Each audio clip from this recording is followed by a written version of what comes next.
Welcome, friends, to Reality Test. What is reality testing, you may ask? Well, it's something we all do every day, maybe with our loved ones over dinner, with coworkers at the water cooler, etc., when we check our subjective or personal emotions, thoughts, and so forth against objective or sort of more agreed upon fact-based reality. Although, because Dr. Ray and I, Dr. Kay, are social constructionists, we don't actually believe there's one true objective reality, but rather our own personal versions of it constructed in the context of relationships.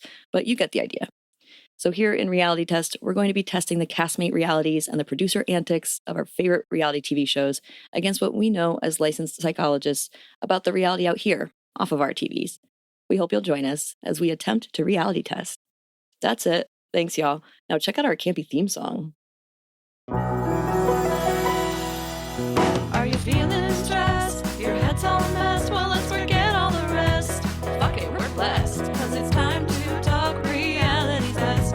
Come with us. Let's reality test. Welcome to Reality Test. I'm Dr. Ray. And I'm Dr. Kay. Feel free to check in, take a seat wherever you damn like, because we're back. And we're stoked, and we're going to do awards today because we didn't end up being able to do it because it's such a rich conversation with Chad from Game of Roses. Thanks again to Chad. That was so much fun. It was such a blast. So much fun. And it's kind of like award season right now. I feel like, did the Emmys recently happen? The VMAs? Some things are happening. VMAs did just happen. Yeah. Mm-hmm. So we're going to add to that. We're going to add to the fun and mess of the VMAs by bringing our own awards into the chat. I've got my music video earrings on, my music video hoops on. I'm ready to go, VMA style. I've got my music video or music headphones. Listening to headphones, so we're ready. We were so ready for these VMAs. Yes. Podcast VMAs.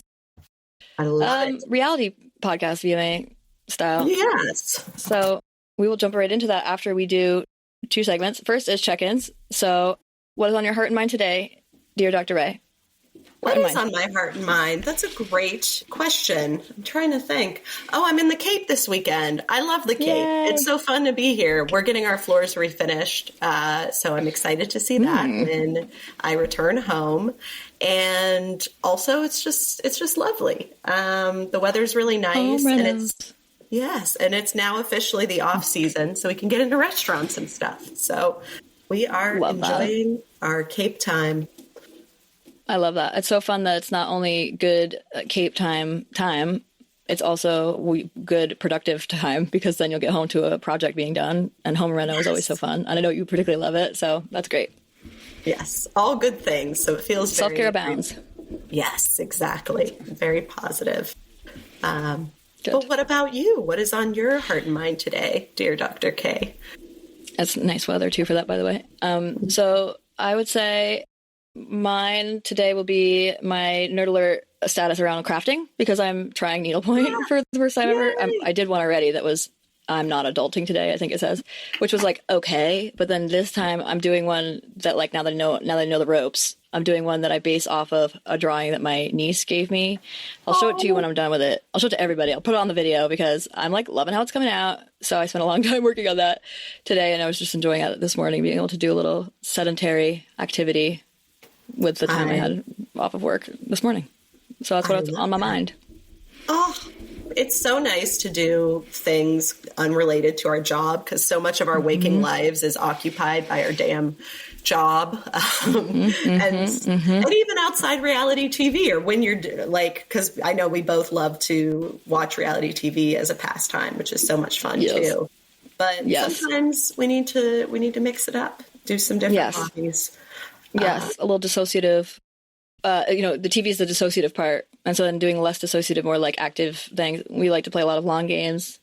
Even in the winter, we'll like do games outside, or like figure out some way to, or also even just like taking care of our house or property. There's things that are very active. And so I like having some things that are just sitting still, doing some things. Even just doing nothing for a little bit feels good when we use our brains so much. So that's been a joy. I also did watch some TV while doing it a little bit. Not really watching per se, but I will say there's some good shows that I watched that I was going to also mention. And one of the ones I was going to mention is called Hightown. I don't know if you've heard about that. It was on Stars. But there's a lot of good content. First of all, it's like about a narcotics department but it also has a ton of sex and like lesbian sex, and they normalize lesbian sex. And it's not only that, but like the most sex that you see is women getting eaten out. Yeah.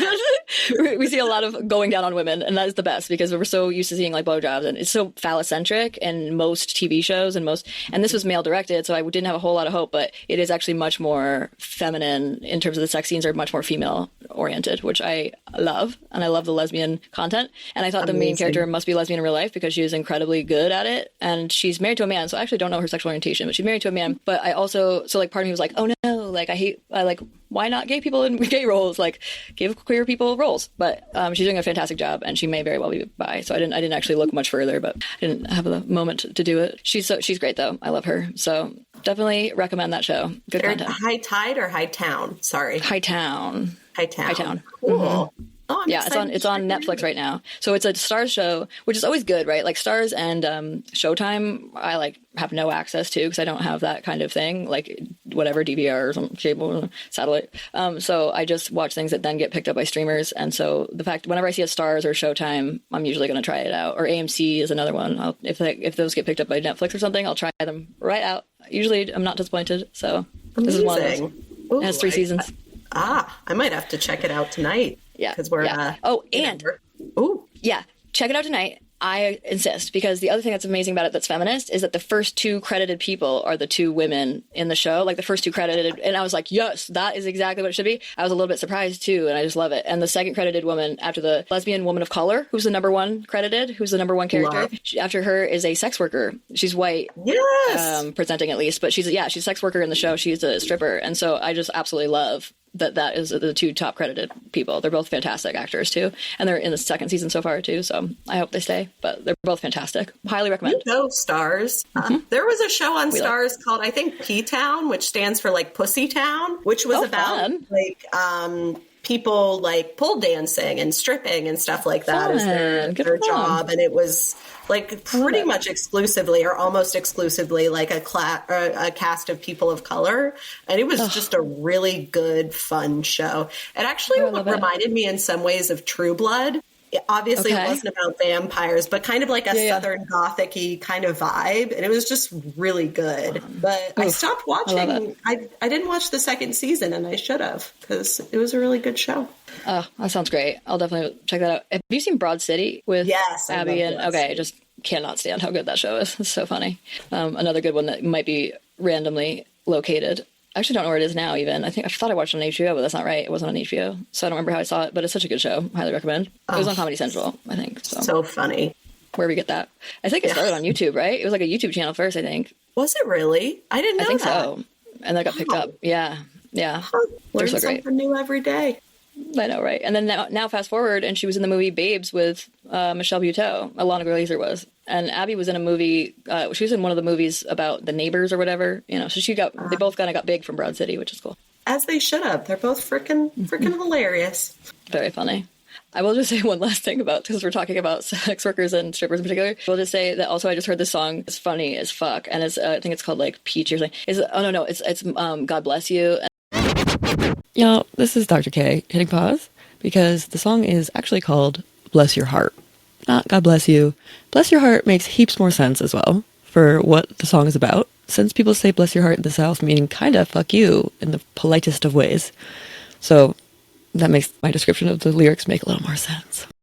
And it's a song by this feminist singer that I will remember by the end of this conversation so that I can give her a shout out. But she is a feminist song, and she's talking about like, oh, like you're like people in church are like so judgy. She's like talking about being queer and that people in church are so judgy, and like you're like, oh, but like your son, had this thing happen to them. Oh, but God bless you. Like, oh, your husband's cheating on you, but God bless you. And then they go, oh, your daughter's a stripper. Bitch, go off. I was like, yeah, this is so good. Like they're talking about how like it just sucks to be you, and they're like, oh fuck yeah, I get it. Yeah, well, I love it. Yeah, go off, bitch. I was like, yes. It's so good. It's such a funny line, just out of nowhere. So it was great. Yes, with all the church thing and then just changing the narrative a little bit. Yeah. Well, and also being like, oh, like you're so high and mighty and like everything sucks for you, but that doesn't suck. That's a good thing. Good for you for having a daughter that's a stripper. That's a good thing. Yes. It's awesome.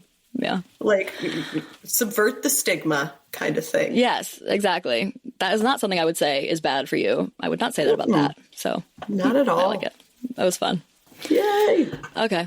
So there's my little feminist, pop culture moment. And also we have now our studies, and I'm going to have you go first again. I think we could always just do it that way, but also I think yours is more of a downer. So I think you should definitely go first. Yes. Yeah. Wait. Oh, I have more to say about that first. I'm so sorry. First of all, I want to tell everyone what we're doing. But second of all, I thought of a name for it. I think we should call it Reality Check. Because I like it.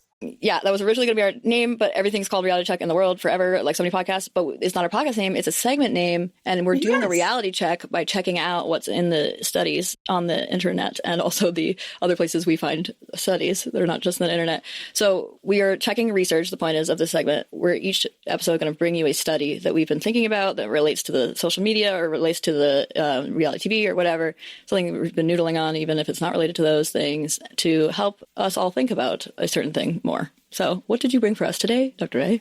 So been thinking and talking with my partner a lot about like Charlie Kirk and his death by a shooter, which was incredibly sad. Of course it was. And as we talk about all the time on the show, we can hold multiple truths at the same time. What happened was awful. I do not condone that sort of violence against a person. And his politics were horrible and horrific and damaging. Dangerous. Yeah. Dangerous, damaging. He actually said that, occasional gun violence is, a natural consequence to having Second Amendment rights, which is a little then biblical, if you will, not to use that word, about what kind of happened. And I'm not saying he deserved what happened to him. He did not. No one deserves that. That's ironic, for sure. Yeah, it is ironic. That is a good way of saying it. Isn't it ironic? Apparently, I got this wrong earlier, but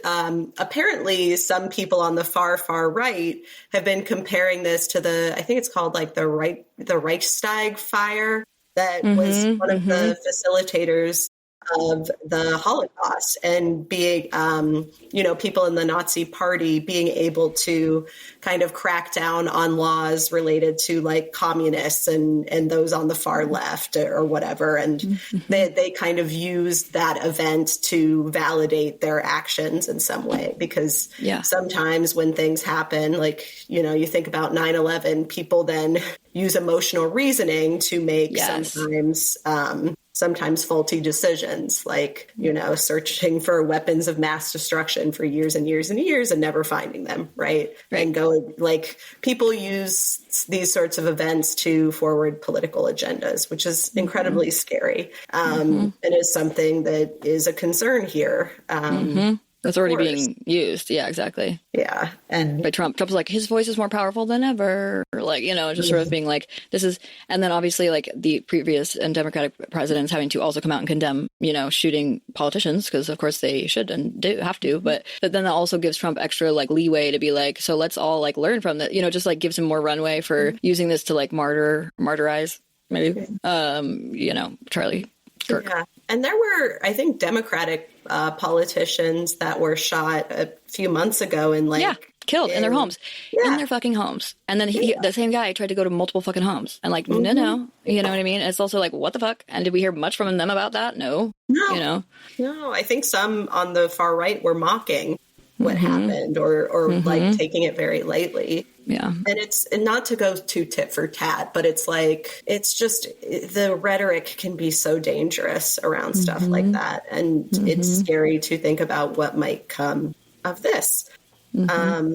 For my study, I found something called that talks about radicalization. Let me just pull it up really quick. It's called Slicing the Gordian Knot of Political Extremism Issues and Potential Solutions Regarding Its Conceptualization and Terminology. And this is by, Marco Stono, Monica Alzate, and Jose Manuel Sabucito. And I apologize if I mispronounced any of your names. And thank you for this wonderful article. But essentially, the article's goal was to highlight the problems and identify the problems and also misuse of terms related to radicalism and radicalization, and that there's a lot of confusion and obscurity around these issues. But they had some cool, let me go down to the graphs, because I thought their graphs were very helpful in kind of showing the difference between different stages. So there's like an ideologue. This is someone that might seek profound change, but not necessarily. They don't have anti-establishment ideas, and they do not support forceful imposition of their own ideas. A radical is someone who seeks profound change, is anti-establishment, and often does not support forceful imposition of own ideas. An extremist, which is the kind of higher than level of that, and are some of the people who will act violent, don't necessarily seek profound change, are not necessarily anti-establishment, but do support forceful imposition of their own ideas. So these tend to be the sorts of folks who will engage in some sort of violent action. Yes. And then there was another kind of graph that talked about the tipping point of like when someone is becoming more and more radical and maybe going towards extremism, there's like a progressive growing attitude, strength in their ideologies and group identification while rejecting alternative views. And then there's like a tipping point, right? And the tipping point is where the legitimization of forceful ideas will kind of happen. And that's where political extremism happens. And this tipping point idea, I was thinking about, could this Charlie Kirk be the tipping point for some people? And I don't mean to be too inflammatory. It's just that literally people on the right were kind of making that conclusion for themselves, that this could justify some hateful rhetoric, as was the case in the Holocaust. So, yeah, it's all interesting, the difference between an ideologue, a radical, an extremist. And, like, I would consider myself radical. I hope I'm not an extremist. No, God, no. No, I don't think we could be professors if we were, right? Like, I definitely consider myself a radical feminist minimum, but I think that that's exactly I love that you brought that up, the difference, because I think that's exactly the difference that we are constantly communicating, including to our students, which is like, I'm going to share with you what my biases are. That does not mean I want you to have my biases. It means I'm going to own that those are my biases so that you can decide what you want to learn from that or not, and what you want to take from it. And then that way, you know what a feminist viewpoint is too. You know, it helps you educate you on one position. So I think that's exactly what we have to do as professors. There's no way that you're extremist. No way. You're very kind. no force. Do my best. I think one of the things that, Kate, I've learned more about this from you, and one of the things we try to do, like in some of our social justice work, is to think about how to communicate ideas in a way that they're going to be heard and not shut down conversation. Yeah. And sometimes the discourse can get so inflammatory that this can be hard to do. And it's like, you can be the rightest person. I don't even mean right politically. You can be so correct in your truth. But if you don't know how to communicate that, then no one cares. And so I think sometimes when ideas get to more of an extremist place, maybe the goal, maybe in your mind, is about creating change, but your actions are actually not supporting the change that you're wanting, which is different than political extremism. So I shouldn't conflate the two too much, but I guess what I'm saying. Similar. Similar. And another cognitive leap I'm making is there's some people on the left who are like, you know, kind of making fun of Charlie Kirk or whatever, or treating him with a complete lack of empathy. And that's not helpful either, because then the right's going to be like, see these demonic, hateful. You know, it's like, that's not the way to get your voice heard. It's also just like not empathetic, and that's what we're asking from the other side. So like, if we're a liberal, like we are made fun of also as liberals for wanting empathy, even though that's like, but it does mean that like giving empathy is a necessary condition for expecting it. And it's like, I think the return of nuance to the chat is important. And it's hard in the way that our system is set up for nuance to be seen. So, yeah, so some concerning stuff going on right now. And also, your point is like, there are ways in which the extremism is polarized even further online. And I think we don't need to get to that place to be learning. And in fact, we should be learning from both arguments. Like, the most healthy thing is to have a debate. It'd be nice if there weren't just two sides, but if we have to have two, at least the healthiest thing is to be like learning from both sides and finding an integrated place for ourselves where we fall on the spectrum rather than a pole. And it's just, And I think that is not where our society is. And also, as Chad was saying last week, changing minds, there's not one thing we can do that's magically going to change the minds of people on the right about issues. And I think keeping expectations low, because I think people worry that if they have even the slightest bit of empathy for this person, then it's going to be misconstrued. And that might be true, but I think recognizing that you're probably not going to win regardless of what you do, and trying to come from a place that feels integrated with your values is maybe a good way to do it. Exactly. It's one thing to like voice your thoughts and feelings about something and not expect someone else to adhere to them. I think it's fair to have your own opinions about anything, politics or anything, and share them. But as soon as you're trying to force them on someone else, that's the extremism part. And then it's also like what someone else will shut down about. Like they're not going to want to hear it if they like think about like religious, right? Like we think about evangelists who like try to like push people to like embrace Jesus, and people get so offended and like, you know, like off put by that, because the same thing. It's like if you're forcing your views on me, I'm not going to jive with that. If you're sharing your views and it's something I can learn from, maybe I'll integrate a part of it. That's way more successful. Absolutely. Yes. And polarizing language does not tend to work very well. And I think that sort of thinking makes us sick. I mean, it does. We certainly pathologize it on the individual level, and yet our country reinforces that sickness at every turn. The black and white thinking we were talking about with Chad. Exactly. Yeah. Dichotomies everywhere. And it's the same thing, right, with gender. It's like we're forcing a dichotomy where there is no dichotomy. It's way more nuanced than that. And biological sex is not a dichotomy either. It's not a binary. There are many, many, many different biological sex presentations, including conditions of sex development, previously known as intersex, but that has been challenged as a term because that suggests there's like one presentation, whereas conditions of sex development talk about like many different, it could be hormonal differences or genitalia differences or whatever. So my point just being that there are many, nothing is actually a binary or dichotomy, even as much as we try to make it be one to be able to tolerate it better. So if we can just see everything as way more nuanced and complicated. I mean, think about politics like during the Bush era, or like, you know, it's like obviously there were issues to be had, but like people were way more tolerant of each other's political views. Like, I think I've talked before about that study that said that like 90% of young people say they can't date across the aisle now, you know, or marry across the aisle, which would never have been the case when we were growing up. So, yeah. No. And it was, there's something fun about sparring and debate. And I think it pushes everyone intellectually when you can have those debates. Unfortunately, where we're at it as a country, that tends to not go very well, in my experience. Yeah. Well, it's gotten personal. Conservative family, it tends to go off the rails real fast. As Chad was also talking about.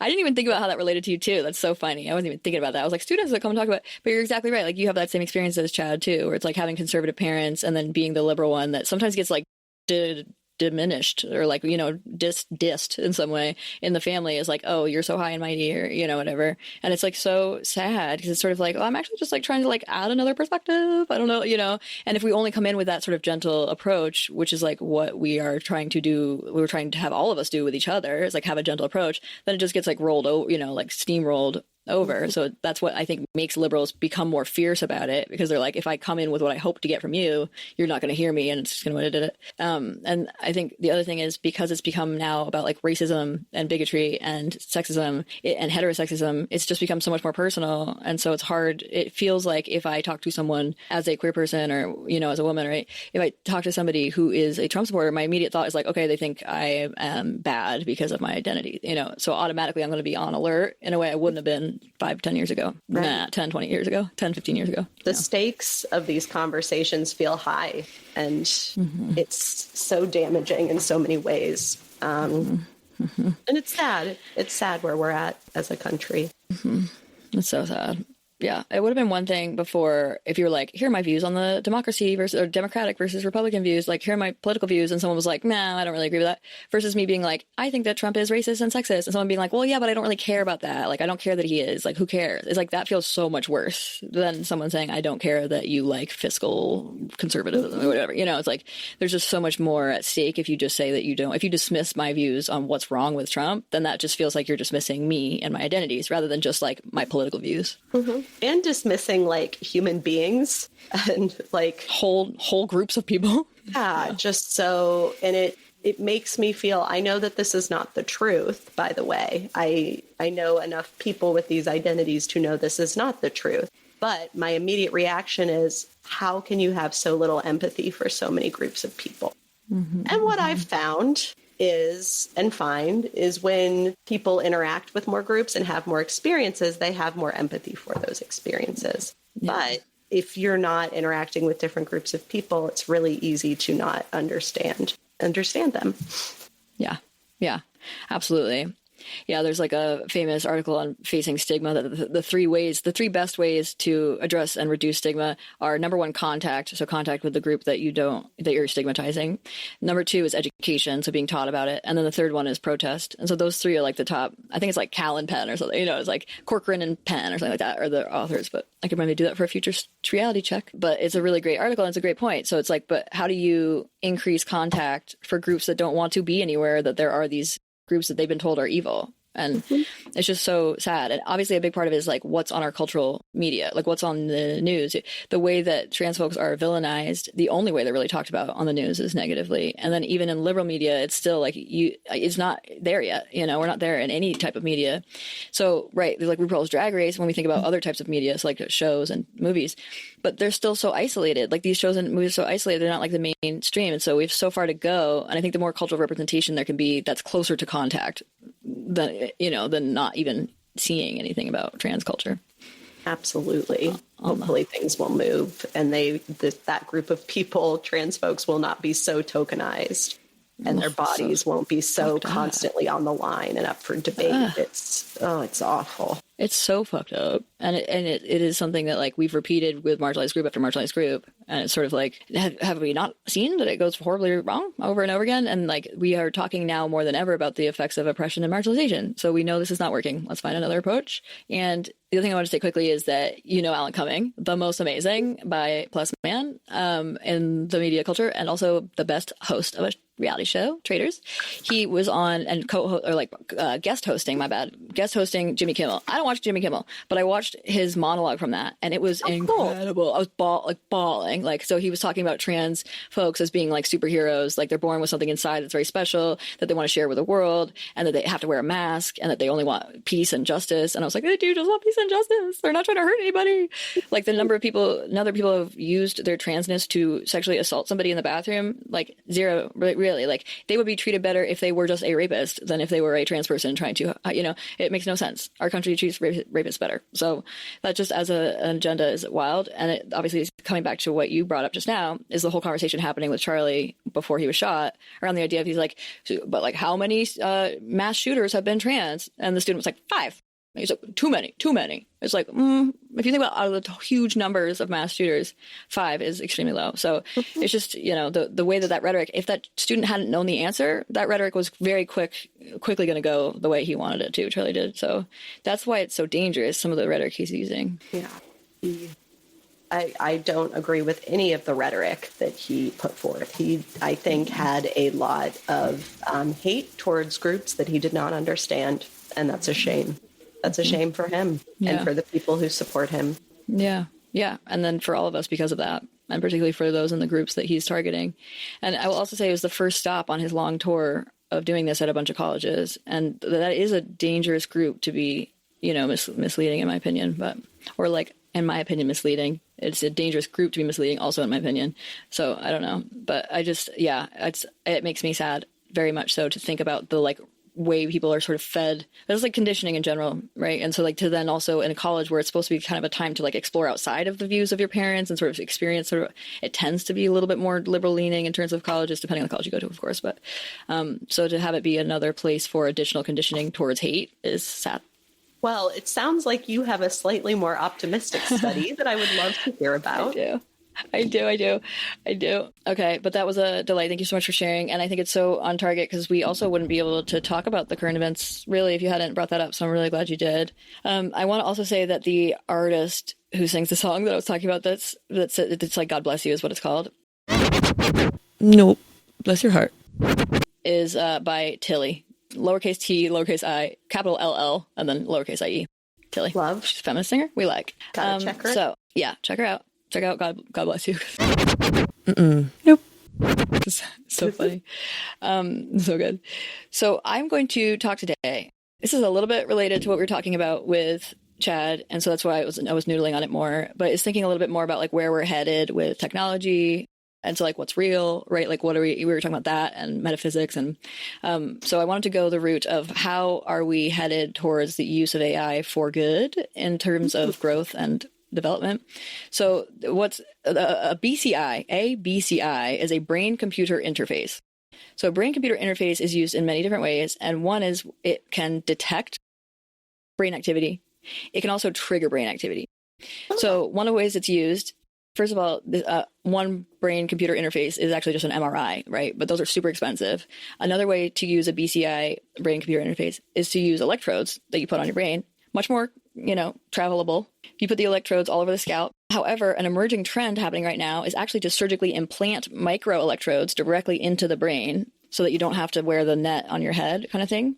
And people are doing this. The implants are teeny tiny, about the size of a small pill, and they have dozens of very thin microelectrodes sticking out of one side. They're then placed in the region of the brain associated with the task that you're unable to do. So this would mean, for example, somebody, if we're talking about detecting brain activity, it used to be somebody who doesn't have an arm, let's say, and so they have a prosthetic arm, a robotic arm. And so therefore, if they had this microelectrode put in the part of their brain that controls their arm, then they would practice for a while. They have to get good at it. But over time, they'd be able to have it be instinctual that they can use their bionic arm just thinking about it, like just saying like, okay, I'm going to move it. So it becomes like a real arm. Like now they have a like functional arm the way we would. And so that's an electrode picking up on you thinking that thing, like thinking, okay, I want to do this when I do this. I want to do da, da, da. That's one way it can be used. Another way that I think is really, it's really cool. And actually, so this next one is even cooler, but I think that's really cool. The even cooler thing is it's triggering brain activity. So this would mean that small electric currents go to the brain tissue around a certain area. And it's been used, for example, to bring the sensation of touch to people using prosthetic hands so that parents can feel their babies when they hold their babies. So they feel touch on their bionic arm because of the electrode triggering the part of your brain that makes you feel like you're touching them. I'm obsessed. I can't believe it. This is so cool. And it seems so futuristic. It is right now being used. This exists. This is already happening. People have both of these things. People are already using them. They are at homeable, They're not just like MRI level expensive. They're like very attainable. So for the triggering is like when a pressure sensor hits a finger on your bionic hand or whatever, or your like prosthetic hand, that finger pressure will create the electric charge in your brain. So it's very much like actual, like when we touch our finger, it releases a brain thing. This is mostly due to advances in AI because we wouldn't be able to interpret this without it. But now we're looking at all the many things we can do with this BCI research. So one is doing non-addictive pain suppression through electrodes. And another is being able to connect with the metaverse, which like, whatever, that's fine. But basically, the idea is that BCIs may indeed at some point become as ubiquitous as smartphones. So we might all end up with BCIs, like equivalent to having a smartphone, especially like the connecting to the metaverse. I can see why that would become appealing to everybody to be able to do that without a phone even. So like if you think about some of those like futuristic movies where like their eye has like, I think oftentimes it's like because they have a contact in or something, but whatever, like having a phone in your hand, like without put a phone in your hand, but like seeing a screen or, so it is very... I think I misunderstood where you were going with that. That actually really freaks me out, and that's giving Black Mirror. I think it will at first do that. Yeah, it will at first freak everybody out, and then I think we'll get used to it. I've been watching this other show. There's been a lot of shows lately, actually, but that's on something else. It's on Prime, and it's pretty good. It's not like great, but it's on its like third or fourth season. And in the show, it's like all about in the future. It's set in the future. Their phones, like they put their hand like this, and the phone will like appear, like a screen will appear above their hand, just when they go like that. And it's like very normalized because it's set in the future. And it actually seems like I can imagine us getting used to that pretty quickly.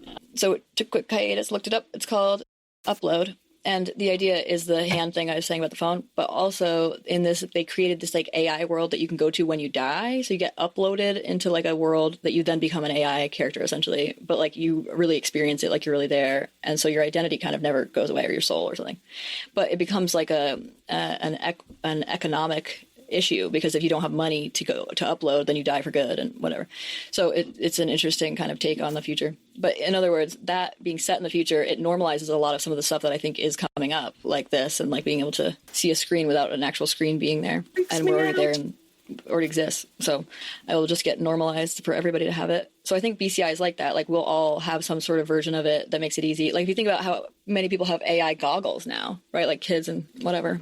So we're already normalizing something like that. So there was that piece of it that I wanted to say. That's the ubiquitous part, which is also scary, spooky. But the more important part even than the ubiquitous, we're all going to have it, maybe scary, spooky stuff. The most important part, and this is where the actual study comes in, not just like the state of affairs of BCI. This is a study by Zhang, Z-H-A-N-G, Zhao, J-A-I-A-O, Yang, Li, Zhang, J-I-A-N-G, Feng, Zhu, Xu, Z-O-U, and then X-U, two different people, and then Gu, or Ju, maybe, G-U, and then Wang, and then Wei. So these are very many names, but I'm just telling you all of them because I want to give them all credit. And this is an article about brain-computer interfaces and the innovative key to unlocking neurological conditions. So this is a really exciting thing, is they're already looking at using it for things like Parkinson's disease, stroke, spinal cord injuries, right? Like we're using it in really important scientific ways already, offering a transformative approach to diagnosing, treating, and rehabilitating neurological conditions with substantial potential to enhance quality of life and the field of neurotechnology.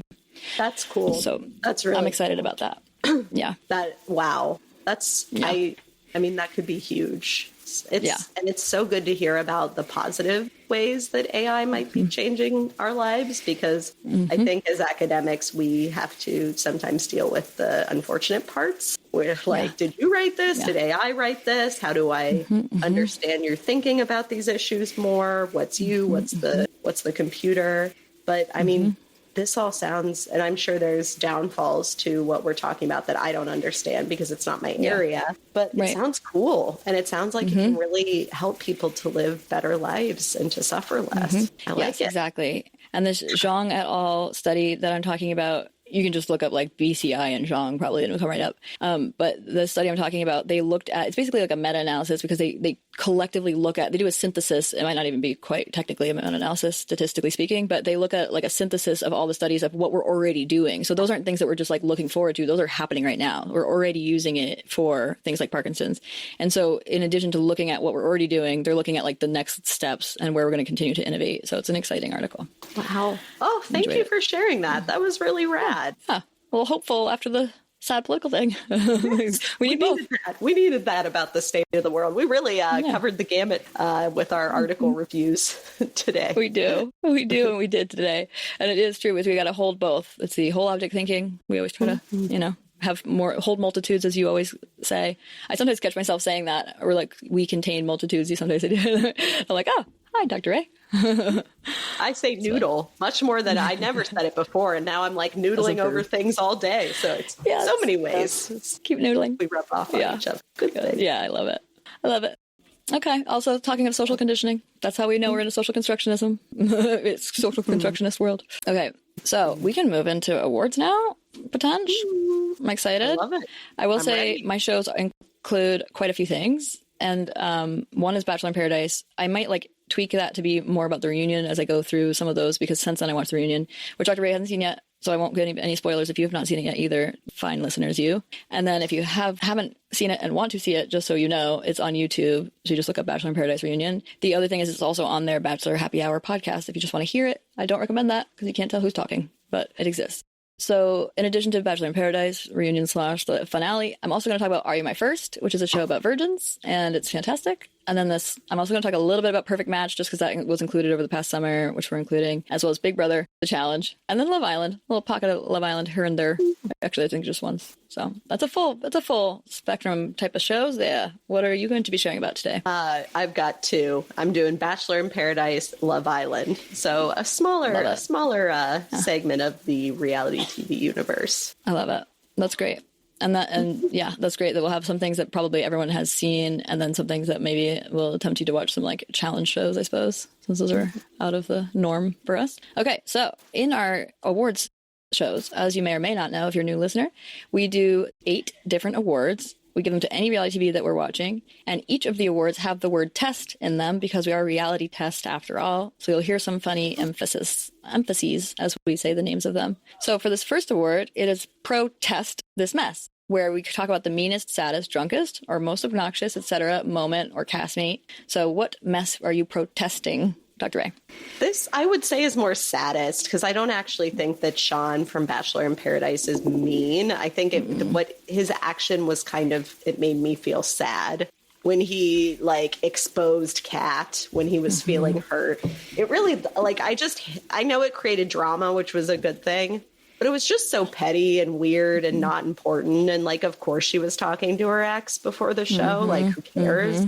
Can we acknowledge, as Chad was saying last week, that everyone is doing this for clout and followers, and to act like that's not true and to expose that is wild. It's look at your own house before throwing stones. And it's Kat gets enough hate, and she is allowed to change her mind if she and Dale really do last. Do I think they're going to last? No.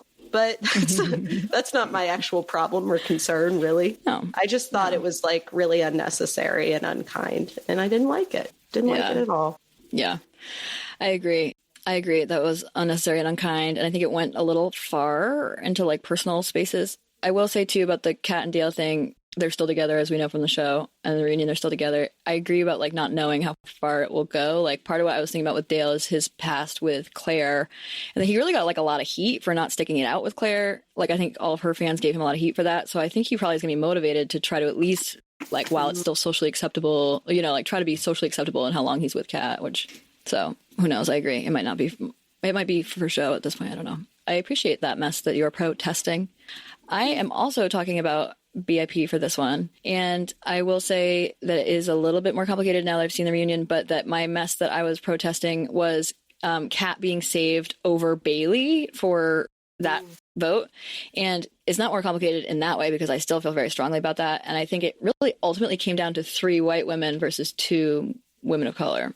Wow. Because it was Kat, Jess, and whatever, Nancy, I guess. Karen? Nancy. Karen? And that would be Kathy.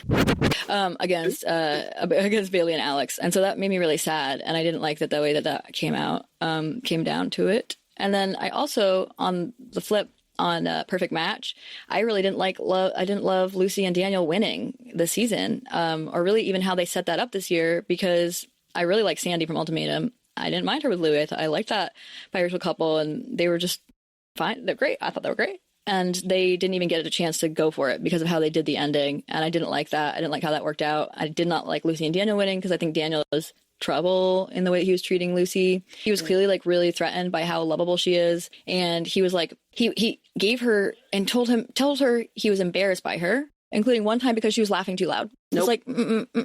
No, she's too much of a go-getter queen, and fun and extroverted, and he's clearly pretty anxious, and so I think it just doesn't mesh well, and it feels like he wants to be with her so he can cage her and have her be his pretty bird, and I don't like it. So they should not have won. Oh, I really don't like that dynamic at all. Yes, thank you. I agree. I protest as well. We protest the messes. We doth protest, because we don't like that. We don't like that messaging being continuated. Whatever. In a similar but different award, who was doing the mostest for you this week? So this is the most cringe or embarrassing, or not for this week, for this summer. Who kind of made you go, ugh, I don't like it? Yeah. There's 2 again for this. I have a hard time because there's so many shows but I've been liking. But one thing is, I really, from Big Brother, don't like. So Mickey's a woman of color whom I really like a lot. She's great. But then as soon as she became HOH, her whole persona changed a lot. And I think when you become HOH, you get power. And so it's an interesting part of the show that I've always loved, is seeing how people are when they're the power down. And then when they become power over, first of all, how are they when they're actively in power over while they're HOH? But then how do they take it out of that situation? Do they continue to feel like they're in power? And Mickey is one of those people who does continue to think of herself as being in power. And it starts to get a little bit grating for people. On the show, you see it being tough for the other castmates. But for me, she ended up getting quite mean, and being mean to Rachel Riley, who's a fan favorite and also a favorite of mine. She's a veteran, so she's the only veteran on the season, and she's just trying the best she can. She's mom, and so she's actually quite forgiving and lovely, and Mickey's quite mean about and to her, just because you're a mom doesn't mean, and just being really hurtful. So I want to back Mickey so badly that it therefore makes me cringe that I have to watch those moments and just be I love you, just please don't do that. I just want to support you. So interesting though about the power thing. the other quick one is from Are You My First, which is to say the fucking narration is incredibly cringe. I can't stand it. It's just like horribly difficult to watch. I don't know who's coming up with the jokes, but I have to think it might be the host, because you know how Ian comes up with his own jokes on Love Island. And so I like, part of me was thinking maybe that's true here, because the other thing is first, but if they are coming up with their own jokes, they're at least being coached to make at least like 1 out of 2. I would say even like 2 out of 3 jokes have to be virgin jokes. Why? Don't do that. Enough. We'll be gentle. If this is your first time with us, we'll be gentle, I promise. Like, don't even do that. Like, we're way over that. Like, I want none of this. I'm cringing. And then just to make it worse, it's Caitlin Bristow and Colton Underwood are the 2 hosts. And I'm down for that. That's great. But their jokes, when they're narrating without us seeing them,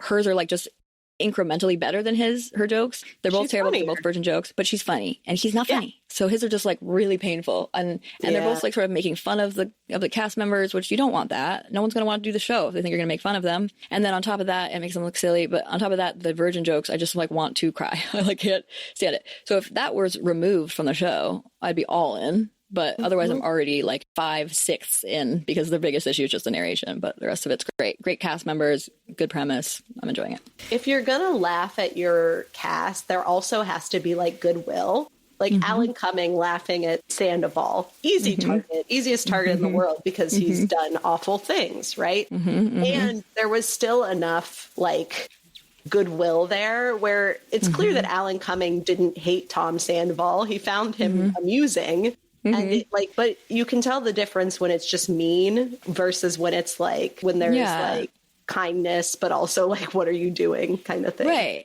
Right. And Alan brought Tom in on the jokes. Like he when he was meeting on one-on-one with him, bring up like, it's not funny. You don't like being betrayed, you know? So he brought him in on it, which is so different from narrators that they can't even see or hear talking about them being goofy, you know? It's just, I totally agree. It's good faith issue, which includes being able to just bring the person in on it. And then it's fine. Cause then we can see them laugh at themselves. It's a great opportunity for the cast meet, because we don't mind seeing them laugh at themselves, but we don't want to see you laughing at them. We want to see them enjoying their lives and doing good things and having good things happen to them, because this is what we all want to watch. We all want that to happen to us. We want to see good things. Yeah.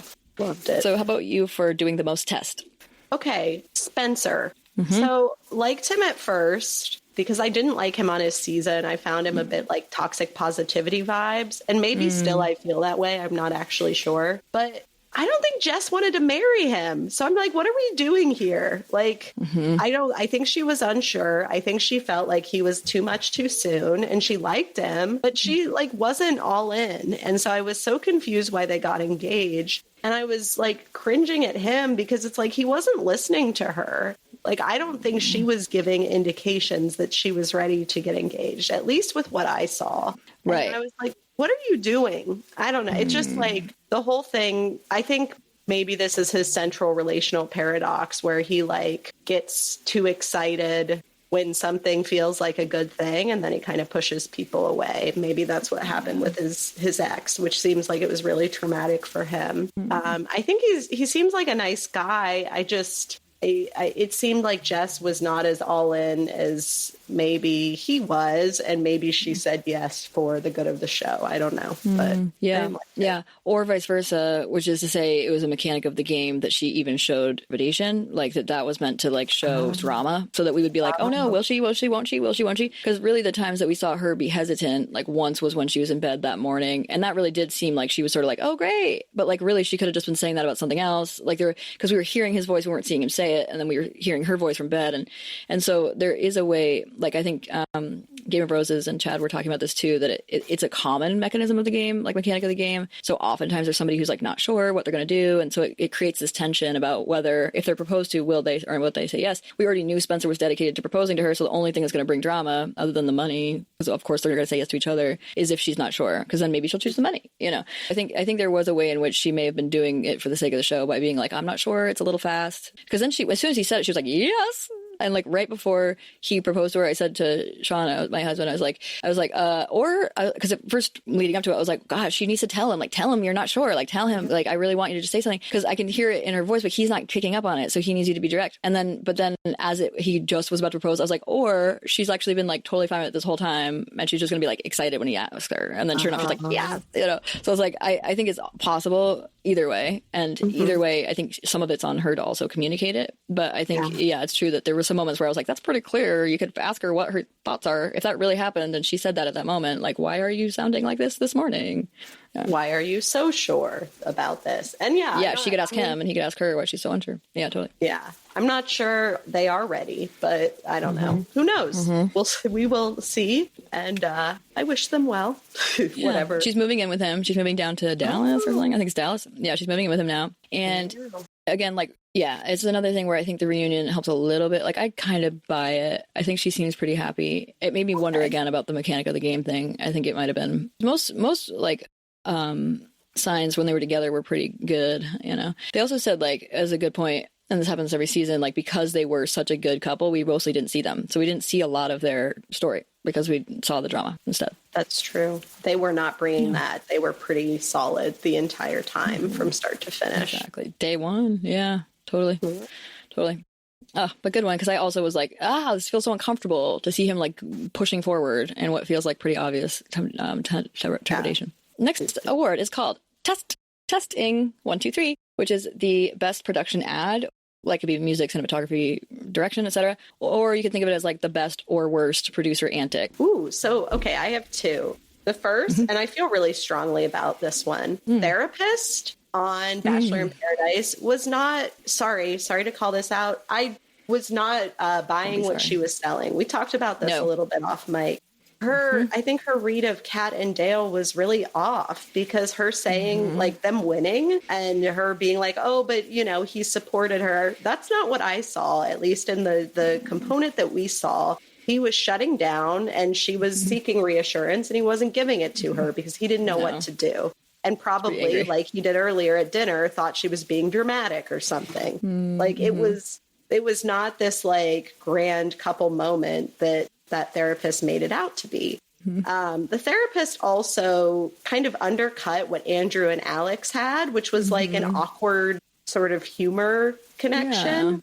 And almost made them doubt that for a little bit, which I think sucks. Like, I know, which I was bummed about. And I just wonder if this therapist, like her internalized, like heteronormative scripts are just a little strong, because Kat and Dale are two very pretty people. He is very traditionally masculine. She's very traditionally feminine. But some of what she said resonated with me, I guess, maybe about like Keith and Kathy. But for the most part, I really feel like she missed the mark in her assessments of couples and kind of what they brought to situations. So that bummed me out. I didn't like it. Yeah, it was pretty myopic. It makes you wonder what footage she was watching. Like, she probably was not watching that real time, let's be clear. So, like, she probably spent like a half hour watching like the footage they gave her to watch. So I don't know if that colored it too. I do think I agree, though, that it was very like, it's interesting she chose the one with the white girl instead of the black couple. Although she didn't choose the white couple either with Jess and Spencer. But yeah, I think it was an interesting thing. It was almost like they wanted to switch up who the winners were of the different challenges, you know, whatever.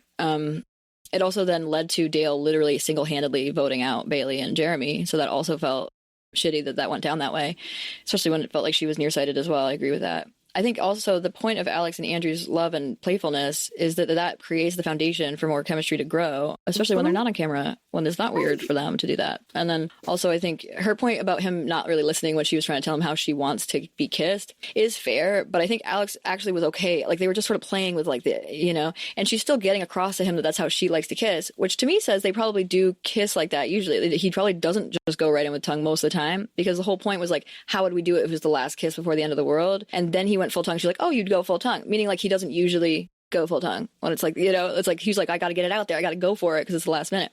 So I think it's fair to say that wasn't really quite what the test was from Alex. Yeah, I think it was interesting altogether, but not well done as far as having a therapist there. It's misrepresenting of us. I didn't like it. Yes, indeed. Yeah. And like, I think Alex and Andrew I've also always thought was like a little weird, but I think like he's just always been a little awkward, and Alex is super awkward. So they're like too awkward. Alex, it seems to have an anxiety disorder or some sort of neurodivergent thing going on for her. And so they're just like a really sweet, awkward black couple. And I love it for them. I think they work really well together, and I'm a huge fan.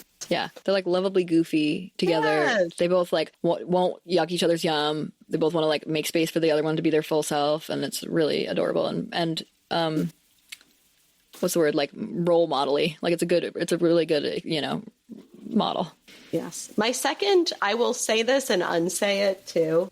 So Bachelor in Paradise, as you mentioned, I like the phrase you used when we were talking about it off camera, threw everything at the kitchen sink this season, which was, it was too much. It was like hard to keep track of everyone. There was a lot going on at any and all times. And yet the one thing I like, we were doing Wheel of Fortune, we were doing Survivor, we were doing like Bachelor, we were doing Love Island, we were doing so many different shows. It was like, whoa, what's happening? What I liked about it is it was so bonkers that it's kind of fun to see someone do a game that hasn't become gamified yet. Like these people were just doing probably either what the producers told them or what they thought made the most sense, or some combination of the two. And Deal or No Deal, like that was in there too. Like there were so many game shows. And so it was kind of fun to see how at the end people responded to this premise that literally made very little sense, even though it was like a shit show. Yeah. Exactly. Yeah, they really did throw everything but the kitchen sink. I think the kitchen sink approach only works if you like are very intentional about how you use smatterings of different things. And it just felt like they would do too much of each thing. It was just it was like if they tried to like, touch here and a touch there, that'd be one thing. But it was just like, wait, and now the jury's coming back, and now we're doing Survivor, and now we're doing and then that sort of ended up, you know, spoiling it for Sean. Not that I particularly care about that, but like he thought it was a Survivor suddenly and no one else did. And then, you know, so it's sort of interesting how, I mean, of course no one else did because they all knew they were safe. That's why they didn't want to do that yet. They're like, you're the only one who's hurt by us not getting together, so let's not get together. Goodbye. You know? So that's why. But there were different sort of shows happening. I totally agree. And I think ultimately the money thing isn't really that helpful because no one's going to not just take the money and then also date or just pick each other. You can't really be the bad guy and just take the money. So that didn't really work as a premise. I think they all kind of knew it was coming personally, or like at least had talked about like I thought it was so sweet. Andrew was like, just take the fucking money though. It was so cute. I loved that. Yeah, it's so sweet. And then I was going to say, though, the challenges. Yeah, I totally agree. I think the challenges, I agree also with your upside, because I think the challenges really did bring them together in like a really cool way. And they got to learn more about each other through that and think about being under stress with each other or like learning about each other quickly for that game with the poker chips. I would say like some were a little bit much. Like I didn't really understand the like holding your body. I loved that Andrew won the holding your body weight one. That was such a studly move. I was super into that. Cool and fun. But I loved it. It was so satisfying. And they set it up for us to root for him too, because he was like, they don't remember that like I'm an athlete. And so we're like, I hope he does win. And you know, it was great. It was very well produced actually. But the premise of that game was sort of like, what? Like why is it suddenly a physical test? Like if Andrew hadn't won that, I would have been pissed. I would have been like, that's so annoying. They like picked something that's a big buff dudes. So the two beefy. Yeah. Doesn't seem fair that he doesn't get an advantage. I mean, I felt for Dale because Dale, it felt like post-athlete blues and like reckoning with aging, which is so real, but it's like, it was like an injury, I think, too. Like an old injury issue. Yeah. Yeah. But they came in cocky. Yeah, he came in cocky, too. I mean, and Kat did not help at all. She's like, we're obviously going to win. We're shoo-ins. And then he's like, yeah, okay, yeah. But yeah, I think he had like an old back injury, too, that came into play. And then I think it's great because so did Spencer coming cocky. So I enjoyed that. Andrew didn't look perturbed at all. He's just standing up there strong and buff. I loved it. And chilling. Yeah. Okay. My testing, 1, 2, 3, is entirely about Bachelor in Paradise. And it is the opening sequence. Because at first I was like, oh, I love that they're doing something fresh for the opening sequence. And they're not having them do the like cheesy, 50s, what the fuck it is, 60s, I guess, 60s, style opening. I liked that. And then it got a little haywire because it just kept changing. And I think there's room. What would be cool is instead of having it constantly changing, have a full change once, which is like when it goes to being about the couples. I liked the opening when it was just about the couples being in the water, like that last one. So if they had just changed it once drastically for when it became about couples, which could have been changed earlier is the other thing I thought. I thought they could have changed to it just being of the couples together and then keep that new one for the rest of the time. And then for the first half, have it primarily be the same openings with people coming. And as a new person comes, they have their own new entrance where they come up to the camera and go away. But then you can tweak like a little thing here and there. Like then you can tweak like, oh, and this time we had someone blowing leaves or whatever. That's fine. But don't change the whole thing because part of the point of openings is like it becomes a familiar thing that people start to like jive with and they want to see it again. It's like something that we start to watch. And I think this is a symptom of Scott Teddy's production, because it's a new producer named Scott Teddy. 2 of them were fired recently, Claire and Ben Freeland. Were just fired. And so now it's Scott Teddy, who used to be the producer of Summer House. And so he has a good experience with like cool hip shows. But I think this is the biggest blind spot for him, is thinking about the super fans. I think his whole goal is like, let's bring new fans on board. And that's becoming a problem in this season of Bachelor in Paradise, where all he's thinking about is like, oh, let's get Survivor's fans on board. Let's get da-da-da. And that's why he threw everything there into the fucking mix. And also it's why he wasn't thinking about that opening, right? Because I think all of the super fans would love it if you made it so just tiny tweaks happened, because then we get to be the ones to notice and go on Twitter and be like, oh, look, they're like, they changed this time or whatever.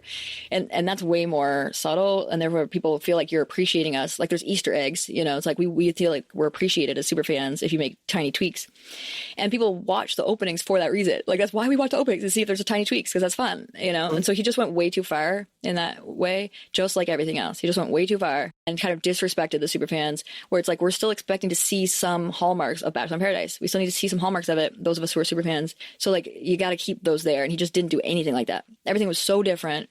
There were no hallmarks. Super fans basically all kind of left the chat.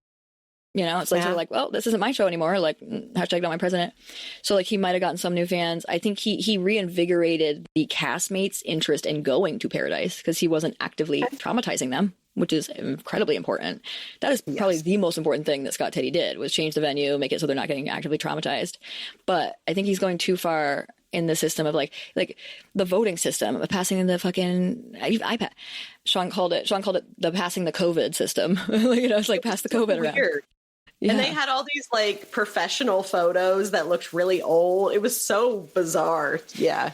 And they made it look like they were seeing how each other voted, which didn't help me at all. I was like, this doesn't make sense. I don't get it. So I wasn't for it.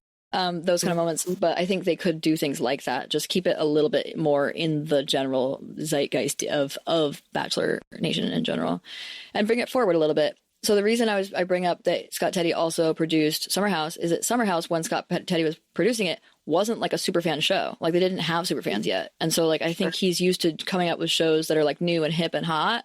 He's not used to addressing, you know, super fans in a certain system. And I think he also produced another show that also didn't have, Claim to Fame. He also produced Claim to Fame, which, by the way, I love that show, but that also doesn't have like super fans. It's a brand new show, basically. It's like season 3 or something. Great show. But that means he hasn't really had that experience yet. And I think that's something he will have to learn quickly about Bachelor Nation, because as we go into the Bachelorette season with Taylor Frankie Paul as the new Bachelorette, did you hear that? I did. I just started watching Secret Lives of Mormon Wives, and I'm like, whoa, she has some mental health issues. I mean, I don't see where it goes, but I was like, wow, this is someone who's not well. No, I've only watched a teeny touch of that show and didn't really jive with it long term, so I'll dip back into it. I will say I heard that she did like a TikTok about why she thought she should be the Bachelorette, which probably got amazing viewership because she's like 5 million fans, like 5 million followers. So I get that. And that probably is smart to bring her fans to the Bachelor Nation. It's again, what he's focused on, right? Bring new fans. So but that means now that you've done that, then in the season itself, you need to like come back to like catering to the super fans a little bit and have some hallmarks without it being like the annoying hallmarks. Like don't have a drunk person the first night if you can help it, or like whatever, you know, like don't like emphasize a triangle that doesn't matter, whatever. But do try to keep some other staples that are important. What I saw of her, I was like, this person needs a lot of help and maybe inpatient treatment, like honestly. Wow. But I've only watched 2 episodes, so okay. I don't I've watched less than that somehow, but I will. I've only seen 1 episode, and I don't even think I paid attention to the whole episode. I will dip a toe back in. That's upsetting, right? Like I hope she's had some growth since that was first filmed, which I imagine she probably has because it's actually been quite a while. But still, yeah, that's troubling. Yeah, she's done a lot of harm. Like she's been she got arrested for domestic violence against her partner. That's right. She outed people in this like whatever swinger situation and didn't feel sorry about it. Right. Like the kind of person who maybe only is feeling okay when there's like a lot of chaotic input coming in. And it seems like she, from what I observed, these first 2 episodes did a lot to facilitate that. And I would imagine she had a lot of pain, but it just was sad to see the way it was so self-destructive. So I do hope she's had some growth, because I was kind of just honestly like disturbed. I was like, why are we giving this person star treatment and like as some sort of role model? Like, she's not well. That's not good. Oh, she needs help. Oh boy. Yeah, or that's needed not good. help. I don't know what's happened. I don't. Yeah, and it has been a while. I know what I saw. But yeah. Yeah, those sound like a little more pervasive of concerns than like could be helped in a short amount of time, but it has been like years since that was filmed, so it's possible in those years she has sought serious treatment. I mean, I think watching yourself back on TV, that was her first time being on TV. Maybe she learned something from that year. I don't know. But that's what we can hope. And we'll see what happens. I mean, I can also see Scott Teddy being like, oh, she did a post about how she wants to be Bachelorette. She got 7 million views of it and she has 5 million followers. So like, why don't we put her in as Bachelorette? And also she's crazy. That's great. We can like make her look crazy and did it. You know, like I'm sure that they would love that if she wasn't totally together, which is sad. And yet that's not necessarily what this show is looking for. No, I don't want that. I don't want to feel sad about it, you know? Like, what was the thing we were just talking about earlier where I was like, that's sad. I don't want to watch that. That makes me feel sad. Like, what was it? We were talking about something. I don't know. There's just certain things where it's like, you can feel that they're trying to make you watch it because they think you're going to be like, oh, like, you know, whatever, like, you know, inflamed about it or angry. It just makes me sad. I don't want to watch it. It's the same thing with like beat the narration of Are You My First? It's just sad. I don't want to watch you beat on your players, you know? No, thank you. It's mean. And when Sean did the outed cat for that weird shit, that was sad too. Bad. Yeah, I don't need it. Why are we doing this? It's just sad. Yeah. I don't want to off see mic too. I can't remember what it is. I'll tell you later when I figure it out. I don't want to see. What did you say you don't want to see? Yeah. Someone who clearly needs a lot of professional help be like glorified. Like that. I don't know. I don't know that this is the right time for her. But I should finish the show and maybe I'll feel very differently. Yeah, and we should see how it is on Bachelorette. It might be different. And in terms of how they produce it, it will mean a lot. Because, like, I also wonder how much production's involved with the way that the Mom Talk show is produced, too. Like, how much of that is creating drama where there really isn't as much drama to be had. Like, I felt like the first episode, right, they're starting right after she had outed people for the swinging, and everyone just sort of, to me, it felt like it was like old drama that each of those women were talking about. They're like, well, I still haven't forgiven her, like in a way that felt like they needed to still be going, or it just felt a little bit manufactured. So I could see some of that also being a problem in how we're viewing her. But I agree that some of it sounds very individual about her intrapsychic. And so it'll be interesting to see how that's shown on The Bachelorette and if it's glorified. I will say too, like, I also don't like when people are like, oh my God, she needs help. Like when that gets, I was thinking about Brynn and how, like, for example, with Brynn, then everyone was like, oh my God, she needs help. She needs help. As if that means that we should all like abandon her and say, fuck you, you know?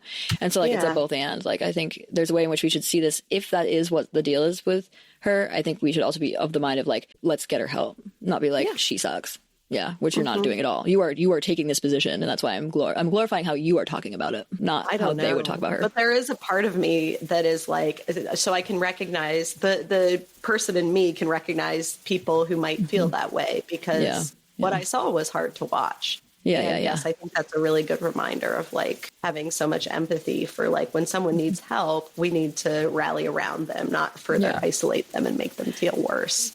Right. And it's both because we don't want to isolate them and because we don't want to make it seem like it's bad to get therapy. Like, you know, like, why is it bad that she needs help? People need help. Yeah. You know, it's like, we all need help probably. Yeah. So it's sort of like, there's that piece too. But yeah, exactly. It's both and I think, you know, I agree with you totally about the, like, how much of that is what I'm signing on to watch about The Bachelorette. That's different than like, I'm signing on to watch Real Housewives of New York and like one of the characters is also having trouble. Like, then we shouldn't abandon that one character when the rest of it's also part of the same vibe versus The Bachelorette. We're signing on to watch someone who's like going to enjoy their life and like have a good time on the show and not be like worried and, you know, being abused kind of by production, trying to get the most out of their mental health.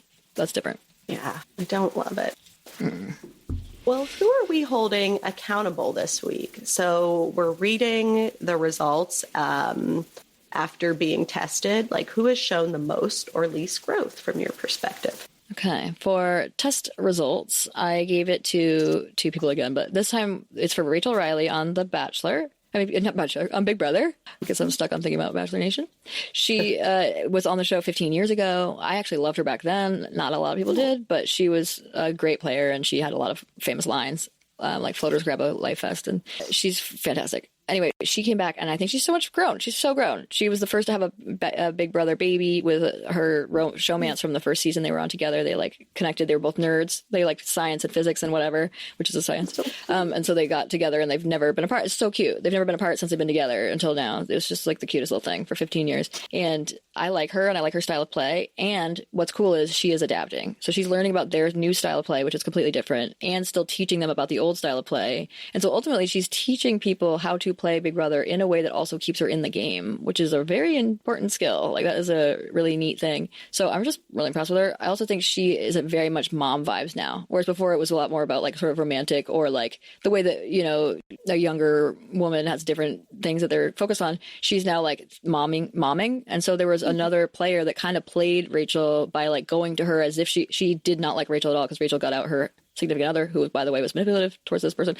But she went to Rachel, mad at her, but pretended like she like really liked Rachel. And so she was like crying to Rachel. And Rachel still, even though she probably should have realized that this person's never going to like appreciate her because of what happened, she still was like momming her and just like, want to take care of her. She's like, okay, well, anything I can do. Like, it's just really sweet. So I'm here for it. Go Rachel. Good growth. Go Rachel. Yeah. Go Rachel. Exactly. Go Rachel. Yeah. That's a good name. I love it. The other one is from the challenge, and it's a twofold because Bananas on the challenge is leaning into his CAD history pretty hardcore. So like historically, he's always been seen as like the guy who like has a showmance, and then he went through a couple seasons where it's like, oh, I could never be on a showmance on the challenge. Everything always goes wrong when I do that. And now he's back to like he was had to pick this season's called vets versus threats, which means like the vets that keep coming back, and then threats from new shows that are brand new. So this player from Survivor, she like won Survivor, and she's great. I can't fucking remember her name in this moment, which is wild. Oh, Dee. So Dee, who won Survivor, she's fantastic. Love her. Latina woman, fantastic. And he when trying to pick her to be his partner, because all the vets were picking partners of the threats, he asked her if she has a boyfriend. It's like he's trying to like use like, right, like he's using his like, oh, like, and like leaning into the fact he's such a cad. And Cara Maria, who's also a vet, and I love her. She's great. I think she might be on the spectrum. I think she might think she is too. She said this thing where she was like, I don't know if you've noticed, Dee, but like every girl he's ever gotten into a showmance with has never been invited back. So like, be careful. And I was like, oh my God, that's so true. Like, it made me really think about that. And also I felt bad for Dee, because I was like, that is troubling water. Like, tread lightly. But I don't think they actually ended up hooking up, but they were very flirty and like lying on each other on the daybed and stuff. I get it. I think Bananas has a very charming, charismatic side to him, and he's funny, and I get that. He's self-deprecating and whatever, can be very like pushy, funny, whatever. And he's a lot less fucked up than he used to be in terms of how he does that. But I still felt like that's not really growth, friend. And then on the flip, CT, I think, has grown into his adult body and dad bod very well, and is like owning the fact that he's like goofy, and he like does the whole like, oh, thank you, like, you know, he's like very cute about the fact that he's just not the same aggressive kid that he was on the show long ago. I just really had fun with him having fun with his image changing, including his fitness and lack of fitness. He's like, wow, I'm really out of shape. That's cute. So I just really enjoyed it. It was funny to see those two having gone like completely different ways in terms of growth and development. So I wouldn't have necessarily but that CT would have grown so much, but yeah, it seems like he really has. Yeah. Do you know that one of our students, her friend, is friends with him? No way. Yeah. I was like, I'm sorry. Any excuse, just tell me to come to Boston, and I will drive the fuck down there. I would love to meet CT. He is a delight. Would be obsessed. Yeah. I would love it too. Amazing. We should tell her that we both would come, so then it's like more likely. Have a whole group. Yes. Actually, maybe less like if the whole group, but just two of us. We'll bring the fun. Two was good. She was good. Perfect. I would love to meet CT. I know, that'd be fun. I feel like he'd be fun to meet. I think that's the whole point. Like, that's again, like what feels more, I guess it's also that he feels more approachable, therefore, versus like being sort of like cool guy, cad, whatever. Vibes. Bananas. Yeah. Totally. Well, I picked How about you? Actually Wells. So I found him very unpleasant on Traitors. I thought he was a sore loser, and I didn't I wasn't picking up what he was putting down. I thought he was very petty. But I actually did like him. I thought he did a little better on this show. Still some of the but what I liked was that he stood up for, what's that guy's name? It's not Vinny, the Italian. What's his name? Tony, the short guy from Survivor. No, sorry. I'm talking about when Jeremy didn't tell Bailey that she had. Oh, I'm so sorry. I thought you were talking about him on Wells on Traitors for some reason. I was like, what? Oh, sorry. Brian.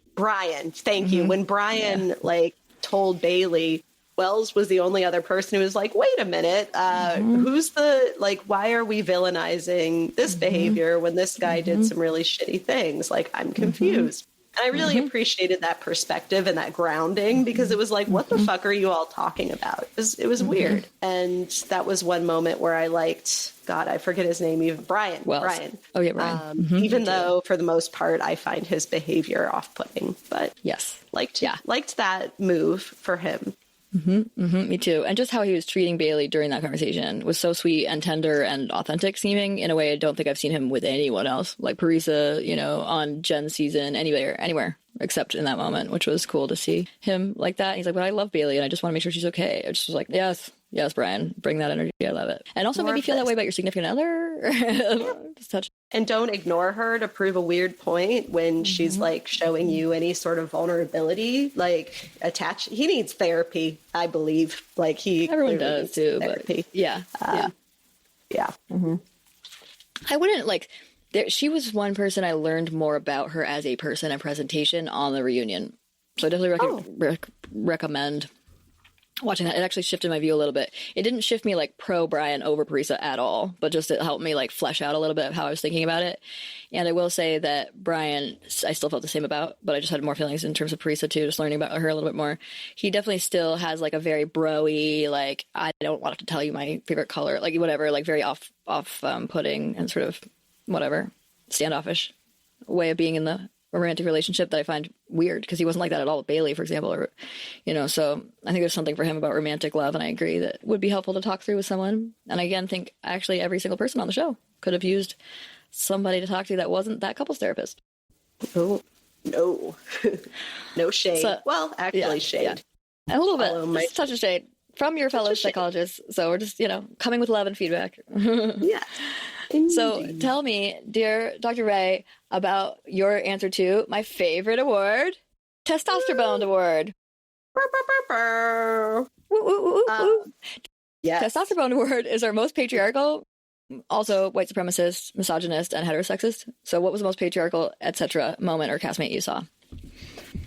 Ace on Love Island, doubling down, not apologizing to Amaya I've talked about this all in the past. He was very unkind to her when there was the stand on business challenge and brought up stuff that they had worked through. And it was just like kind of a dumping. And then instead of apologizing, he said that it was like a popularity contest versus like a show about love, and like doubled down on his position. And it's unfortunate because I really wish that he would have watched the show back and been like, man, I was kind of annoying here, or maybe I was a little too confident, or maybe I should have been kinder to this woman who was doing her best. But I didn't see that growth from him. And I think that sucks. I think it was a bit patriarchal the way he showed up. And, you know, I hope he grows. I didn't see the growth at the reunion. No. Or on social media ever. No. You know, he's really just been like making things out of mountains, out of molehills, all left, right, and center. And I also would say too, like that strong leadership issue that he brought up too. He understands he's a strong leader and like uses it only in a positive way. I don't understand how you can't see that. Like that's actually something you said about yourself. So how do you not see how you are leading people into opinions that you feel strongly about? He sort of said, well, I can't help what they chose to highlight. It's like, but those were your intrinsic beliefs. And then we see other people agree with that. That's why yours is getting highlighted, because you're the person who's bringing it out to begin with. You're not agreeing with someone else's view. And that's what he didn't say. Like, you know, it wasn't like, so-and-so had that idea first and I was agreeing with it. You know, I said this. He just said we all had our own opinions and they highlighted mine. It's like, no. You had a strong opinion. People agreed with you. So they showed you saying it. But and they saw you as the right opinion to have and decided to glom onto that. It sucked. Exactly. And I think some people tried to bring up an alternative view and he didn't like it. So they probably learned not to do that. Like anytime Austin did, Ace did not like that at all. It was not kind to Austin at all. And I give Austin credit for that. Even though he had other behaviors that were his own testosterboned issues. But good for him for having a different view. Exactly. I totally agree. And it was so ironic because Ace was saying, like, you don't stand up for anything. Like, you have no backbone, or he said something like that during the, like, truth contest. And I just was like, he's literally standing up to you right now. Like, I don't get it. In vivo, in the moment. Yeah, right. So my TESTosterboned words went to sort of like the Cat Dale dyad. for one, I actually have like a little bit two honorable mentions, but the cat Dale dyad was because it's interesting because it's going to like flip it around a little bit. For Dale, it's like his temper in general, I think really speaks to the conditioning of men to really show only one emotion. And that emotion is not disappointment, sadness, or fear. And he clearly had those feelings in the show, but we don't see him have those feelings. We see him feeling entitled to win and therefore feeling disappointed, but then it comes out as temper, feeling disappointed that he can't be a hero to Kat, or he feels helpless with Kat, so it comes out as anger. And I think it was great when he named that. When he was able to name, I felt helpless, and this is how, but in the moment he couldn't. He had to look back at it and say that. And I think that's what he has to get better at, is naming his emotions in the moment. So he can also act accordingly and not throw things or, get upset. And I think I understand totally getting upset, but I think also it just really speaks to conditioning. It's like he doesn't feel like those other things are available to him because he sees them as weak because of our patriarchy.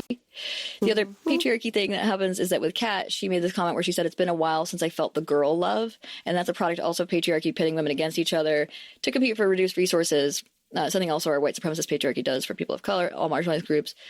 But I was thinking about that in terms of her like sneaking in an iPad and like telling her ex or the guy she was just seeing that she was going to be going into stir up drama. It's because she had a terrible first experience with it. So of course she sees all women as not getting her, understanding her, and being competitive with her. So she feels competitive, so that she feels like she's fighting for reduced resources, like fewer men, and then she feels like she has to be nasty and she just didn't have to do that this season, and it was a refresher for her. I think she felt refreshed by that, and then leaned into it, was very pleasantly surprised.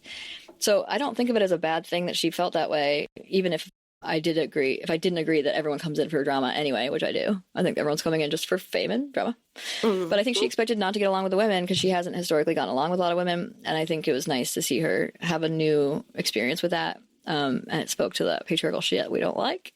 Also, on Big Brother, someone named Riley was extremely manipulative towards Catherine, and that was real hard to watch. So not great. Don't recommend. If you do watch that kind of stuff, like on the live feeds and so forth, definitely follow up with some like watching people talking about it, because there's some good critical minded responses to how he was treating her and sort of making her feel bad for not loving him enough. And it was upsetting. And then also being like, well, I would change my game for you. Anyway, doesn't matter. The other thing, there's two other ones that are little minis.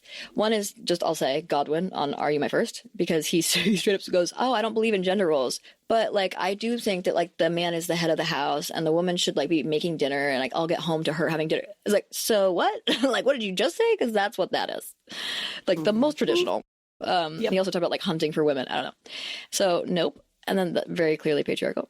And then the other one is interesting, which is from The Challenge. And this is something we've never really talked about, I don't think, which is that the subtitles crew, so the people who did these subtitles for the show, accidentally mistook a black woman talking for another black woman. So they put her name, they put Lex for who was talking, and it wasn't Lex. I think it might have been Naya. And so that just goes to show like it was totally different, or maybe it was Michaela. It was a totally different person, totally different scene. That other person wasn't even in it, and they just like put another black woman's thing. So I think that says something about racism as well. Like, oh, a black woman, so I'll just say the one I'm thinking of. Yeah, all the same. And not check or look back to make sure I'm right. Yikes. Exactly. And I do sometimes see the names being wrong, but it did make me think it's probably a white person doing the subtitles, because they probably felt like, there's fewer differences among black people than they will see among the person of their same race. So absolutely. Patriarchy and white supremacy for ya. Yes. Well, to counteract all of that nonsense, what is your Bechdel test moment? So this is the most feminist, anti-racist, or gay moment that you have seen over the summer, or that you thought of. Yeah, exactly.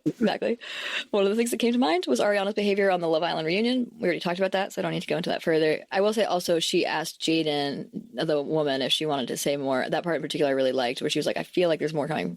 I appreciated that. The other thing I would say is from Are You My First, which is this really hella awkward but fucking adorable moment where Michael, who's like real nerdy comedian, asked for consent before kissing Rachel, who's this gorgeous hot mama. And it was so cute. He was like, want to make out? I was like, that's cute. And then another person in the same episode asked for consent before kissing. And again, was like a little awkward, but working. It was working for me. And then Noah, who's like the hot commodity guy, did not. So I was like, red flag, especially like, comparatively. And so I liked how they were showing, and what the Bechdel test piece is like, showing what consent can look like, and that it can be cute or sexy or, romantic. So I love it. Yes. And the more we see that reflected in our TV, the more it will also kind of take place in reality.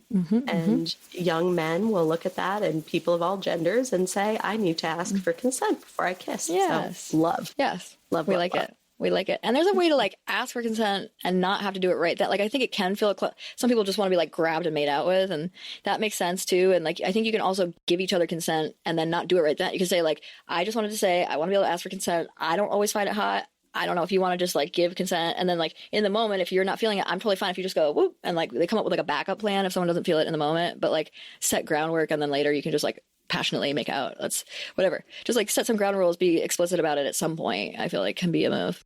Is a move that's very important, but that can be a way to do it. Yeah. Absolutely. I love that. Love, love, love. Yay. How about your Bechdel test? So mine was Andrew supporting Alex regardless of whatever decision she made about the money. I was obsessed. I loved when he was kind of surprised and maybe a little like thrown off to see her, but also happy because he genuinely wanted her to do what was right for her, and it wasn't grounded in his ego. And I just thought that was wonderful. And it also like put a light on like, yeah, student loans are horrible. And he genuinely wanted her debt to go away. And so I just thought that was really cool. And I liked that way of framing the financial aspect of whatever the fuck was going on in that show. Same. And then the fact that he teared up when he realized how important it was to him that she did choose him. And that was so sweet too. I was like, that's so really good. Cute. I loved it all. It was so fun to watch. So good. But the Alex and Andrew's love story, I am here for all day. And just seeing his, like, especially as a black man, crying and, like, not feeling ashamed about it. I just, all over it. It was so good. Perfect. Yay. Yes. It's just like a lovely modern romance, which is not what Kat and Dale emphasize at all. That's not what they're representing. But I thought more traditional gender roles. Yeah. Alex and Andrew have a more modern take on what love looks like. Felt more real to me. Whether it was or not, I don't know. But felt that like the goofy awkwardness, I think, is so real. I think that's so good. That's what they both got out of being with each other, is they didn't have to put on, like, they weren't like putting on a character for the show. They really both realized they were both being their authentic goofy selves, because they weren't going to like look great for those goofy moments, and they both were willing to do that together and have that with each other. And then they do look great because they're being authentic, but they didn't think they would with their awkwardness. I just love it. I will say too that black couples in America are more likely to have more equal or egalitarian gender roles than white couples are, and so I think that also could be reflected there. That I do think they have less traditional gender roles between the two of them. So I appreciate it. That's very well said. So the next one is they were the worst test of friends. They were the best test of friends. Best or worst relationship or friendship moments. Jeremy was awful to Bailey. He just was. I didn't like their love story. I'll be curious to hear the reunion. His whole thing with Susie and playing Paradise felt racialized. It felt shitty, where he then felt like Bailey owed him because he picked her and she said she was still exploring. I didn't like the way I saw him show up on this show. And then he kind of flipped, and I didn't buy it fully. I still don't fully buy it. I just feel like he did not move in an honest way, but was not willing to admit kind of the harm that he did. And so instead, like, flipped it on Brian. So didn't like it. Didn't like it at all. Yeah. I agree. It says so much that Bailey didn't want to tell him that Brian's the one who told her. She was trying to protect Brian from Jeremy. She knew Jeremy would be really quick to blame Brian, which says a lot about what she was expecting for a response. Because sure enough, she didn't need a whole lot to be able to get over it. Because I think she also ultimately, right, is like giving everyone grace because they're in a stressful environment. She talks a little, there's more about this on the reunion, so I'll say less. I'll stop there. But yeah, that's a good one. I like that. I did not like how he treated her either, and how he talked about Susie, objectifying her too. So they like didn't care about her actual, like, he's like, I would propose to her. It's like, well, what would she want? Like, did you think about if Susie would want you to propose to her? Right. So I didn't like any of it. Of those scenes, I will say that Alex and Bailey were one of my favorite and cutest friendships. They were so sweet and cute with each other. I loved it. They were roommates, really cared a lot about each other. Obviously, there was some conflict around Alex telling Bailey about what was going on with Jeremy, so that stands and is continued on the reunion. And then the other friendship, very similarly, so Black women with Black women, is also Alondria and Shelley on Love Island, whom I think were also indeed besties. Although I would have expected Shelley to say more when Ace was trash talking Alondria online or in a podcast or something, and Shelley didn't even like post anything. Like, I think it's okay if you have a different opinion than your partner and they're saying something online, then just shoot up a note saying like, I don't agree with that. That's them. Like, deal with it. But like, I'm going to back my girl. I feel like that would have been really easy to do. So if she felt like she couldn't because of how Ace was seeing it, that's a real bummer. And so, or is it that they're not that close? And that makes me sad. And I don't think we should be pitting black women against each other. So I really would love that they both find their love for each other again if they have lost it. If they feel like that's something they want. Yeah.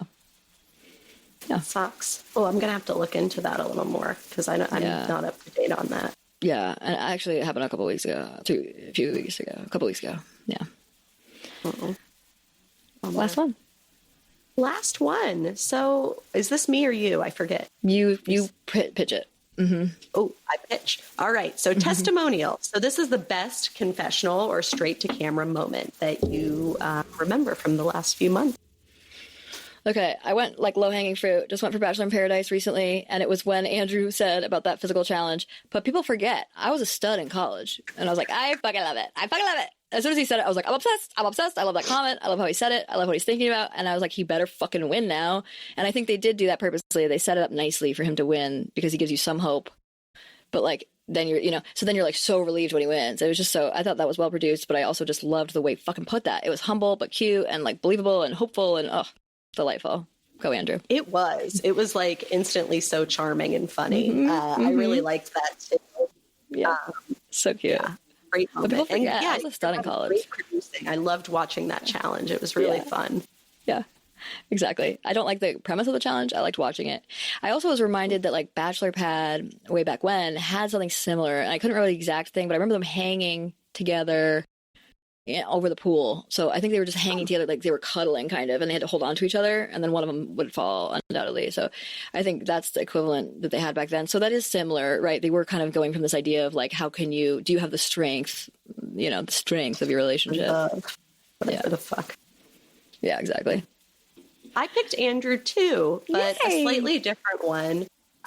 So I loved how he acknowledged social class when talking about whether or not Alex would take the money, and like acknowledged his financial privilege by saying like, I'm in I can't remember exactly how he said it, but acknowledged like he was in a better situation financially than her. And so he can't put the stipulation that she would make the same choice that he would make because those student loans are fucking awful. And I just loved that conversation. I love that he said that and that he so genuinely like wanted her to take the money to help her life. And I just think it was a nice modern touch for a very out of touch show in a lot of ways. So I loved it. Yes. You still are a stud, Andrew. Yes. Studly of you, sir. I loved it very much. I totally agree. Very like chivalrous and understanding, very like contextualized understanding of what to do. And it kind of threw the challenge back in the producers' faces because it's sort of like, I can choose love by choosing the money for her. It's like, and then I liked that she still chose him, but I think she could have chosen the money and still chosen him. Doesn't really matter. Point being, I thought it was very sweet, very romantic of him and also of her to come right up to him. And I also was going to say, also, I think it's how she grew up. I think she also was lower SES growing up too. And I think that was great that he pulled that in and sort of was like thinking about what she's been through and also student loans. So yes. I liked it. I mean, for example, on the reunion, it came up that like Jess also has student loans, other people have student loans. Understandable. But I think the point is that for Alex, the student loans were like a symbol of like also how she grew up. Like it wasn't just the student loans, and so I think that's the piece people are missing with that. It was more complicated, but no one wanted to be like, she was poor, or like whatever. So, yeah. Yeah. I could be wrong about this, but Jess strikes me as someone who's middle to upper middle class. Could be wrong, but she seems socialized that way. Yeah. Yes, exactly. Well, that was so much fun. Yay, good awards. Very long time. What a great revisiting of all of those shows and fun. And I loved revisiting Love Island. That feels like ages ago now. So, oh my gosh. Nice way to wrap up Bachelor in Paradise too. Wrappity wrapped. Yes. Unless we want to do the reunion on it and start maybe a new one. We want to do the reunion for next episode. Sorry, I just cut you right the fuck off. But I'm having this moment where I'm realizing maybe we want to do the reunion for our next episode because we don't have anything per se yet for our next episode. And if people haven't seen it, that could be helpful to hear a recap of it. Sound off if you have feelings about it that you'd like to tell us about, because I know you all love to give us a comment, which is a joke if you don't. But please do tell us if you do or do not want the reunion. We will cover it potentially next episode. Might be fun to do a recap of it. And then otherwise you can tell us if there's another show you might prefer, and we can keep thinking about that too. I know Traders comes back in October, I want to say, or is that January? Something's in October and something's in January. Oh, you know what it is? Love is Blind 10 is in October. Traders is in January. Cannot wait. So excited. Same. Good shows ahead. In the meantime, check us out on Patreon because you can find the full video episode. You right now are listening to the ending of the excerpt, I'm assuming, because you're watching it on YouTube, I'm assuming. And therefore, if you wanted to see the extended version, which is all of the rest of the audio that you could hear online for free or wherever you get your podcasts for free, see it in real time on video because you know what? Our facial expressions matter. So find that on patreon.com/realitytest, capital R, capital T. You can also put @ reality test, capital R, capital T, into the search bar at patreon.com. You can go to our Instagrams at Dr. K Pods and at Dr. Ray Pods. And you can go to our TikTok at doctor.realiTV, which is REALITV. You can go to our Facebook page and also our YouTube channel at Reality Test Pod. @ is the one for YouTube, and just 3 separate words is the Facebook page. Last but not least, you can email us at realitycheckpodding, PODDING, @gmail.com. Love to see you at any of those places. Please come hang out. It's only $5 a month for Patreon. Mm-hmm. Or free. Might be free for a year, so check it out because we're going to get promos. Mm-hmm. Don't forget to rate, review, subscribe. And again, if you do have the ability to financially support us, that really helps us to continue to do this thing we love. And pay our sound guy. Yeah, pay our sound guy. Whoever he is. That guy. Yay. Oh, what a delight. Always a delight. And what a delight to speak to all of you. Hope you're taking care of yourselves in this active political climate and fear. We're thinking of you. Sending love. Sending love to you, my dear. And we'll see you all next session. Bye. Bye. Let's reality test.